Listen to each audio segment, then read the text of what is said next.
បកសង្គ្រោះជាតិបានទៅចូលនៅក្នុងតុកចរចាមួយបានដឹងហើយបានដឹងទៅមួយមានអារម្មណ៍យ៉ាងម៉េចនឹកមួយយល់យ៉ាងម៉េចដែរខ្ញុំមានអារម្មណ៍ថាมันតាន់អស់ចិត្តហើយគឺมันតាន់ថាលទ្ធផលដែលទទួលបាននឹង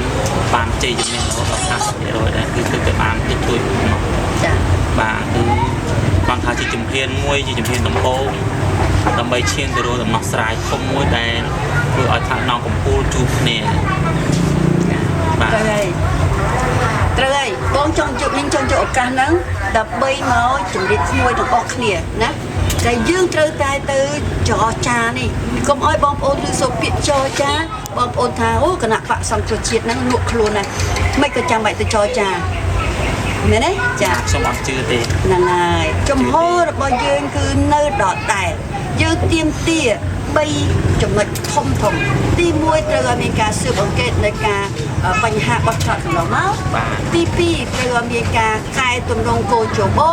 គឺទី2និងទី3សូមឲ្យមានការបោះឆ្នោតមុនអាណត្តិយើងទៅចូលជជែកគ្នានៅពីថ្ងៃមុននេះយើងជជែកគ្នាបាន3ចំណុចចំណុចទី1គឺយើងជជែកគ្នាឲ្យមានគណៈកម្មការចម្រុះរវាងគណៈបកទាំងពីរដែលមានគណៈបកដែលមានអាសនៈនៅក្នុងសភា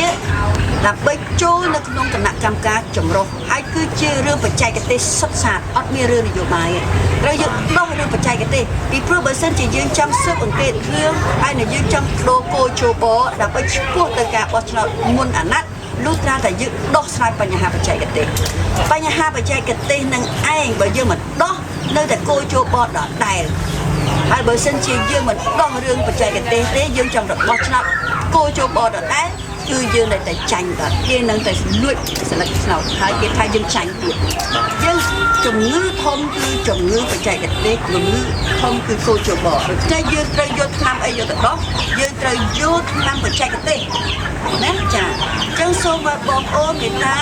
កុំច្រឡំថាគណៈបកសង្គ្រោះជាតិចូលចរចាមានន័យថាទៅលក់ខ្លួនមិនមែនទេ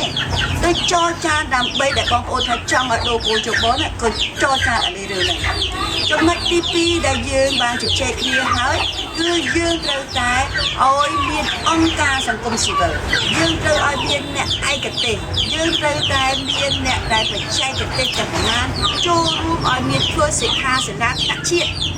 សិក្ខាសាលាថ្នាក់ជាតិនឹងដើម្បីយើងអង្គុយតុជាមួយគ្នាយើងយកឯកសារយើងយករបាយការណ៍យើងយកការណែនាំអីទាំងប៉ុន្មាននៃអង្គការទាំងប៉ុន្មានដែលគេស្រាវជ្រាវថាមានលក់បាត់សម្លេចឆ្នោតបញ្ជីឈ្មោះនឹងឆ្នោតនឹងមិនត្រឹមត្រូវយើងយកទាំងអូននឹងយកមកគិតទៅអស់គ្នាកុំឲ្យគណៈបកប្រជាជនគេថាគេកែតម្រូវប៉ុន្តែគេមិនឲ្យយើងចូលតែដោយឥឡូវនេះនៅក្នុងការយើងទៅជួបគ្នានេះយើងបាននៅចំណុចទី2គឺអង្គការក្រៅរដ្ឋាភិបាលអង្គការជាតិអន្តរជាតិអ្នកបច្ចេកទេសទាំងប៉ុន្មានគេចូលរួមនៅក្នុងការធ្វើសិក្ខាសាលាថ្នាក់ជាតិហើយដែលយើងបើកចំហឲ្យមានវេទិកាសេរីសម្រាប់ប្រជាពលរដ្ឋចូលមកបញ្ចេញមតិនៅក្នុងការកែតម្រូវតែតម្រង់ឲ្យគោលជបហ្នឹងទៅជាគោលជបដែលយើងទុកចិត្តបានណាហើយឈានទៅការបោះឆ្នោតមុនអាណត្តិបើមិនបោះឆ្នោតនៅមុនអាណត្តិគណៈបកសង្គ្រោះជាតិនៅតែមិនសុខចិត្តទេហើយបើសិនថាមុនអាណត្តិចាំដល់2018 3ខែ6ខែមុនបោះឆ្នោតនោះយើងក៏អត់សុខចិត្តដែរណាអញ្ចឹងអ្វីដែលជាការសំខាន់គឺយើងឆន្ទៈនៃប្រជាពលរដ្ឋគណៈបកសង្គ្រោះជាតិនៅតែរក្សានៅតែការពារហើយនៅតែបំពេញអ្វីដែលជាឆន្ទៈប្រជាពលរដ្ឋមិនមែនទៅចរចាដើម្បីលក់ខ្លួនហើយមិនមែនទៅចរចាដើម្បីយកអំណាចទេសូមឧទាហរណ៍ដូចថាយើងឃើញគេលួចផ្ទះគេចូលផ្ទះយើងតែផ្ទះយើងណាហើយគេចូលទៅនៅផ្ទះយើងណាបើយើងចង់ឲ្យគេចុះពីផ្ទះគេមិនមែនងាយចុះពីផ្ទះទេមែនទេលុះត្រាតែយើងទៅប្រាប់យើងទៅចរចាជាមួយគេឲ្យគេចុះពីផ្ទះហើយដើម្បីយើងចរចាបានលុះត្រាតែយើងចូលនៅក្នុងផ្ទះហ្នឹងដើម្បីជជែកគ្នាឲ្យអ្នកដែលយកផ្ទះយើងលួចផ្ទះយើងនៅឲ្យគេចេញពីផ្ទះហ្នឹងចឹងហើយបានយើងត្រូវទៅចរចាពាក្យចរចាមិនមែនថាទៅលក់ខ្លួនពាក្យចរចាគឺយើងយកអ្វីជាសិទ្ធិរបស់យើងណាដើម្បីទៅទាមទារយកអ្វីដែលគេលួចពី យើងមកវិញអត់បានមកវិញណាគឺជាអ្វីដែលយើងទៅតែស្ដាប់